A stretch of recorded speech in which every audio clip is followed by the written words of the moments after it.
ဒီမိန်းကလေးကတကယ်ကိုကြောက်စရာကောင်းတဲ့လှုပ်ကြံတက်ဖြတ်သူတယောက်ပါသူမကပြစ်လွတ်လိုက်တဲ့ကြည်စံကိုတောင်ဓာတ်တစ်ချက်ဝေးရမ်းယုံနဲ့နှစ်ချမ်းကွဲအောင်လုံနိုင်စွမ်းရှိပြီးလူရနဲ့ချီတဲ့ဂိုင်းစတားတွေကိုလည်းတယောက်တည်းရင်ဆိုင်ပြီးအမြင့်ပြတ်အောင်ရှင်းလင်းပြနိုင်သူဖြစ်ပါတယ်ဒါပေမဲ့ဒီလိုစွမ်းရည်တွေရှိနေပါလျက်နဲ့သူမကိုစွန့်ပစ်ခဲ့တဲ့မိသားစုစီကိုရုပ်ဖြတ်ပြီးပြန်သွားခဲ့ရပါတယ်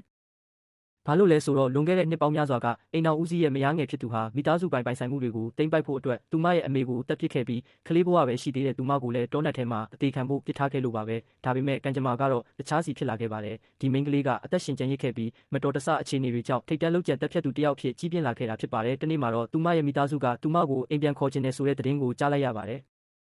ဒါပေမဲ့အဲ့ဒီလူတွေကသူမကိုအကောက်ကြံတက်တဲ့မိထွေးပါသမီးရဲ့ကိုစားအစားထိုးတို့သမီးအဖြစ်အတုံးချခြင်းနေတာကိုသူမကောင်းကောင်းကြီးသိနေခဲ့ပါတယ်သူတို့ကသူမရဲ့ညီမအစားယောဂါသည်တထေးသားတယောက်နဲ့လက်ထပ်ခိုင်းမှုကြံစီနေကြတာပါဒီမိန်းကလေးဟာသူမအလွန်မင်းမုန်းတိရတဲ့နေရာကိုမကြခင်မှာပဲပြန်ရောက်လာခဲ့ပြီးသူမရဲ့ရည်ရွယ်ချက်ကတော့တခုတည်းပါအဲ့ဒါကတော့အရင်ကသူတို့လုပ်ခဲ့သမျှအတွက်ပြန်ပေးဆက်ခိုင်းမှုပဲဖြစ်ပါတယ်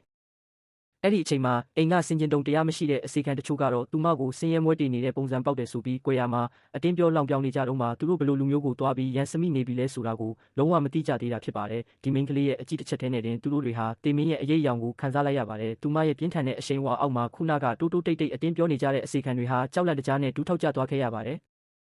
သူတို့တွေအသေးအတန်တနာခံပြီးတဲ့နောက်မှာတေဘေးကနေတီတီလေးလွတ်မြောက်သွားခဲ့တာပါမကြခင်မှာပဲဒီမိန်းကလေးဟာအဲ့ဒီမိသားစုနဲ့ပြန်တွေ့ခဲ့ရပြီးနောက်တစ်ကြိမ်အနှိမ်ခံလိုက်ရပြန်ပါတယ်သူတို့ကသူမကြောင့်ဆိုဖာတွေညစ်ပတ်သွားမှာစိုးရိမ်လို့ဆိုပြီးသူမကိုအဆက်ခွဲဖို့အတွက်ပလတ်စတစ်ထိုင်ကုန်ပူလေးတစ်လုံးကိုတီးတန့်ထုတ်ပေးခဲ့ကြပါတယ်ဒါပေမဲ့အခုတော့သူမကသူတို့ကိုဂယုတောင်မဆိုင်တော့ပဲအိမ်ဦးခန်းကအိမ်တော်ဦးစီးထိုင်တဲ့နေရာစီကိုတန်းတန်းမတ်မတ်လျှောက်သွားပြီးထိုင်ချလိုက်ပါတယ်အဲ့ဒီအခါမိထွေးဖြစ်သူကသူမကိုချက်ချင်းပဲဆဲဆိုပြီးထခိုင်းပါတော့တယ်